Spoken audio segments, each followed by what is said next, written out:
இப்போ உங்களுடைய ஹோம்ஒர்க் செய்கிற நேரம். இப்போ நீங்கள் வீட்டு பாடம் செய்கிற நேரம். என்னென்னா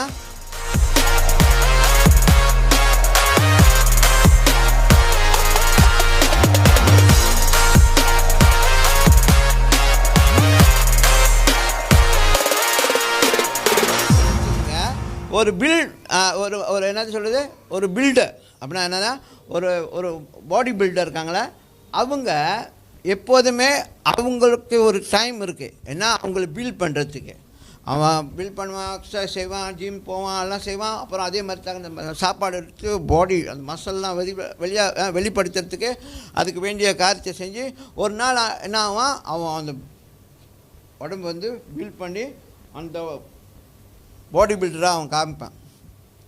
அந்த மாதிரி இப்போ உங்களோட கேளுங்க, இப்போ உங்களுடைய ஹோம்ஒர்க் செய்கிற நேரம். இப்போ நீங்கள் வீட்டு பாடம் செய்கிற நேரம். என்னென்னா உங்கள் லைஃப்பை பில்ட் பண்ணுறதுக்கு வேண்டிய வேலையை செய்யுங்க. இப்போ வெளியில் போய் பிரச்சாரம் பண்ண வேணாம், வெளியில் போய் மற்றவங்கள்ட்ட இயேசு பற்றிலாம் சொல்ல வேணாம். ஓகே, இப்போ போய்ட்டு ரொம்ப இயேசு நல்லவர், வாங்க வாங்க சேர்ச்சுக்கு வாங்க, அதெல்லாம் ஒன்றும் வேணாம்.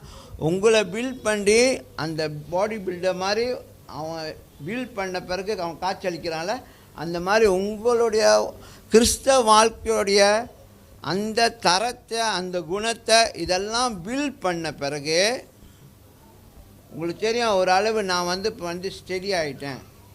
இப்போ நான் ஒரு அளவு அந்த மகனுடைய ஸ்தானத்துக்கு வந்துட்டேன். இப்போ நான் அந்த மகளுடைய ஸ்தானத்துக்கு வந்துட்டேன். இப்போ நான் போய் பேச முடியும்.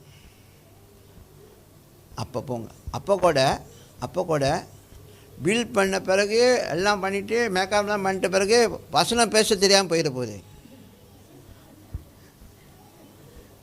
அப்போ வசனத்தையும் சரியாக விளங்கிக்கணும், எப்படி சுவிசேஷம் சொல்லணும் அதையும் தெரியணும், எதை போய் சொல்லணும்னு தெரியணும். அதெல்லாம் போதுமானதை வச்சுக்கிட்டு பரிசுத்த ஆவியை சார்ந்திருந்து போங்க. அப்போ நீங்கள் சொல்லும்பொழுது காரியம் நடக்கும்.